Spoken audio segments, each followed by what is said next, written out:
Hai guys, di video kali ini saya akan membahas tentang pentingnya literasi keuangan dan investasi bagi anak muda.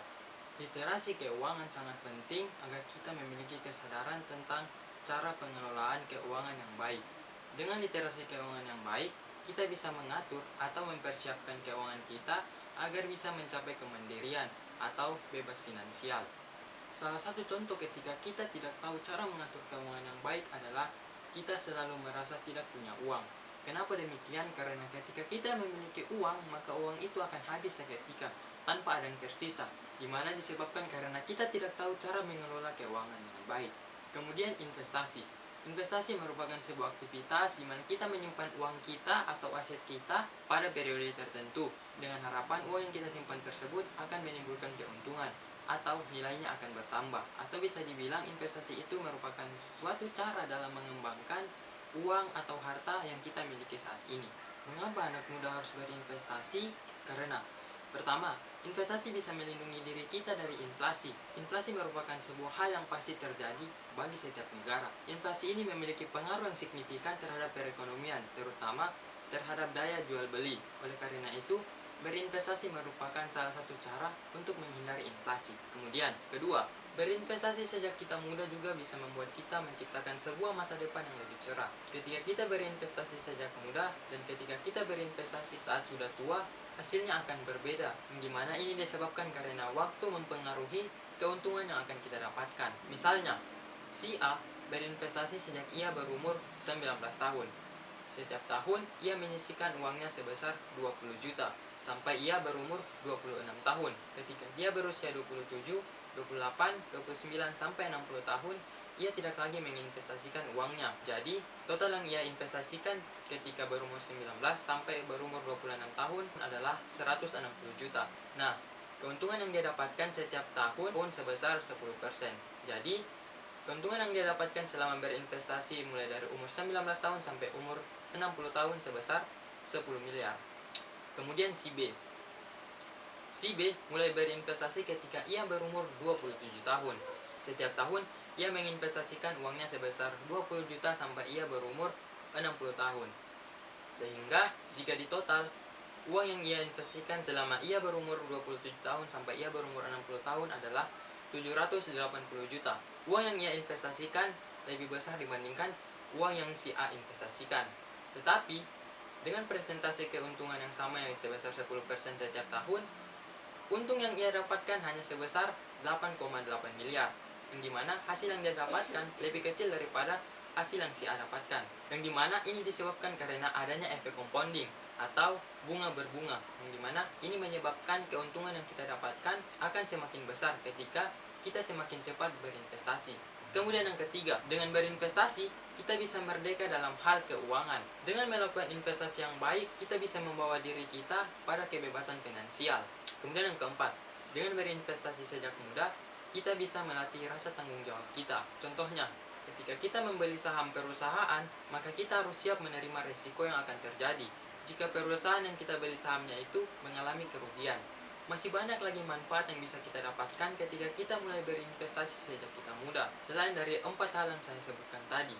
Nah, ada beberapa tips yang bisa kita lakukan untuk mengatur keuangan kita dengan baik. Pertama, kita bisa menggunakan prinsip 50, 20, 30. 50% dari uang kita atau gaji yang kita dapatkan, kita sisihkan untuk kebutuhan pokok kita, seperti uang makan, bayar kosan, bayar listrik, uang pulsa data, dan lain-lain. Nah, 20% ini kita sisihkan untuk tabungan, ataupun bisa juga kita investasikan. 30% ini kita gunakan uang kita untuk memenuhi keinginan kita. Yang dimana keinginan ini bukan merupakan hal yang kita butuhkan, seperti makan enak, nonton bioskop, jalan-jalan, belanja, dan lain-lain. Dengan menggunakan prinsip ini, kita masih bisa menabung dan juga menikmati kemewahan hidup. Nah, di mana uang tabungan kita harus kita potong di awal. Banyak investor-investor ataupun Warren Buffett mengatakan bahwa jangan menyimpan apa yang tersisa dari yang kita keluarkan, tapi yang kita keluarkan adalah sisa dari yang kita simpan atau kita tabung. Oleh karena itu, ketika kita memiliki uang atau kita mendapatkan gaji, maka kita harus memotong gaji kita minimal 20%, ataupun kalian bisa lebihkan, namun kalian harus memotong yang di 30%. Kalian tidak bisa mengganggu-gugat kebutuhan pokok yang 50% ini. Karena Warren Buffett dan Kiyagi mengatakan, kita tidak boleh spend kebutuhan pokok kita lebih dari 50% dari total pemasukan kita. Nah, yang kedua, agar keuangan kita sehat, maka kita minimal harus memiliki 2 rekening, di mana kebutuhan pokok dan belanja keinginan kita letakkan pada satu rekening. Kemudian untuk tabungan kita pisahkan pada satu rekeningnya lagi. Tetapi lebih baik jika kita memiliki 3 rekening, di mana masing-masing memiliki satu rekening, yaitu kebutuhan pokok satu rekening, tabungan satu rekening, dan belanja untuk keinginan satu rekening. Karena dengan memiliki 3 rekening, kita bisa menggunakan uang kita sesuai dengan yang telah kita tentukan. Nah, untuk rekening tabungan, kita tidak boleh membawanya ketika pergi kemana-mana. Kalau bisa, kita simpan di rumah. Tapi lebih baik kalau kita memiliki 3 rekening, di mana masing-masingnya memiliki satu rekening. Dengan begitu, kebutuhan pokok kita tidak akan terganggu, uang belanja keinginan kita tidak akan terganggu, uang tabungan kita tidak akan terganggu. Ketiga, kita harus mencatat aktivitas keuangan kita, di mana kita harus mencatat pengeluaran kita, entah itu bayar parkir, beli makan, beli bensin, bayar kosan, utang sama teman, beli pulsa data, bayar listrik, dan lain-lain. Kenapa demikian? Agar kita bisa membandingkan pengeluaran-pengeluaran kita dengan bulan-bulan lainnya. Dengan begitu kita bisa melihat pengeluaran bulan ini apakah terlalu tinggi ataukah terlalu rendah. Banyak aplikasi-aplikasi yang bisa kita gunakan untuk mencatat pengeluaran-pengeluaran kita, seperti Uangku, Wallet, catatan keuangan, teman bisnis, dan masih banyak aplikasi-aplikasi lainnya. Nah, itu beberapa tips cara mengatur keuangan dengan baik dari saya.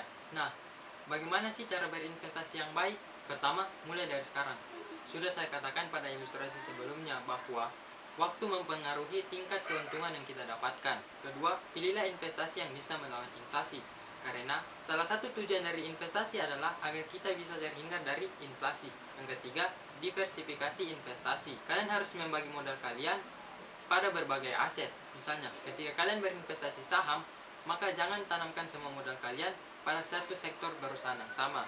Banyak sektor-sektor perusahaan yang ada di Indonesia, misalnya sektor industri, keuangan, konsumen, infrastruktur, dan lain-lain. Keempat, pilihlah investasi yang tepat. Ada berbagai jenis investasi yang bisa kita dapatkan dalam pasar modal, seperti saham, obligasi, reksadana, emas, deposito, dan lain-lain. Kalian harus memilih investasi yang tepat dan cocok untuk diri kalian. Kemudian yang kelima, mulailah dari modal yang kecil. Untuk berinvestasi, kalian tidak perlu menunggu uang kalian banyak agar kalian bisa berinvestasi.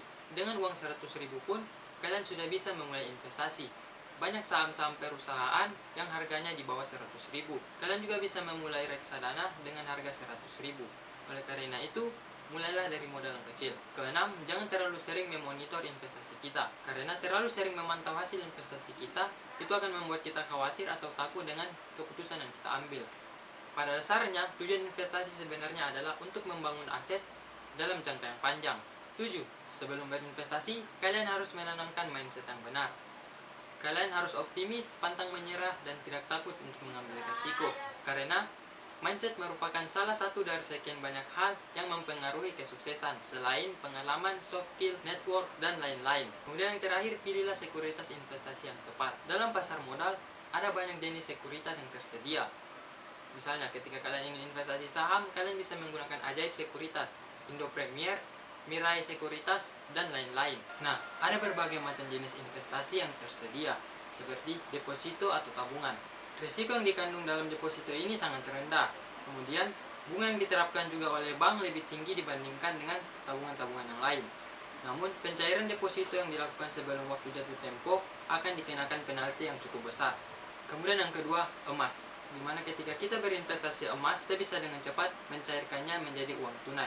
Kemudian emas juga bisa melindungi nilai kekayaan, dimana harga emas dari tahun ke tahun terus meningkat. Yang dimana ketika kita melakukan investasi emas jangka panjang, itu akan bisa melindungi nilai kekayaan kita. Resiko kehilangan yang cukup besar, dimana resiko terjadinya pencurian emas ini sangat sering terjadi. Kemudian emas memiliki harga yang fluktuatif, dimana meskipun harga emas tiap tahun meningkat, tetapi tak jarang harga emas mengalami penurunan, yang dimana perubahan harga emas ini sering mempersulit investor untuk memprediksi harga nilai emas pada tahun-tahun yang akan datang. Kemudian vintage lending atau peer-to-peer lending. Profit yang dihasilkan dari vintage lending terbilang cukup besar, yaitu 17 hingga 20% per tahun. Berinvestasi di vintage lending, kita tidak memerlukan uang yang besar. Uang 100.000 pun sudah cukup untuk berinvestasi di vintage lending. Dengan berinvestasi di vintage lending, kita secara tidak langsung telah membantu para pelaku-pelaku UMKM. Nah, selain memiliki kelebihan, fintech lending juga memiliki kekurangan, di mana dalam fintech lending sering terjadi penipuan. Ketika kita salah dalam mengelola investasi di fintech lending, maka itu akan dapat menyebabkan kerugian dalam bisnis kita. Kemudian saham. Nah, dalam berinvestasi saham, kita akan mendapatkan keuntungan yang cukup besar, bahkan hingga ratusan persen. Dalam berinvestasi saham, kita akan mendapatkan keuntungan ketika kita membeli suatu saham dan saham yang kita miliki tersebut harganya meningkat secara signifikan, maka kita akan mendapatkan keuntungan, yang dimana keuntungan ini bisa berkali-kali lipat dari modal yang kita keluarkan. Nah, saham juga memiliki resiko kerugian yang cukup besar, di mana ketika harga saham yang kita miliki mengalami penurunan yang sangat drastis, itu akan menyebabkan kita mengalami kerugian yang sangat besar, bahkan hingga ratusan persen. Kemudian yang terakhir adalah digital currency, di mana kelebihan dari digital currency ini adalah pertama, keamanan. Banyak investor yang tertarik pada mata uang kriptografi atau mata uang digital karena keamanannya yang terjamin. Kemudian yang kedua, potensi kenaikan harga mata uang. Kenaikan harga mata uang digital currency ini terbilang sangat besar, di mana hal ini memberikan keuntungan yang sangat besar bagi para investor. Beberapa orang yang membeli digital currency pada saat harganya masih rendah, kini sekarang mendadak kaya karena menjual bitcoinnya dengan harga jual yang lebih tinggi. Pada bulan lalu harga bitcoin hanyalah 260 juta, namun sekarang harga bitcoin adalah 573 juta, di mana dalam sebulan ini harga bitcoin mengalami kenaikan yang cukup pesat, di mana hal ini menyebabkan banyak keuntungan yang diraih oleh para investor. Namun selain memiliki kelebihan, digital currency juga memiliki kekurangan. Pertama, pelanggaran hukum.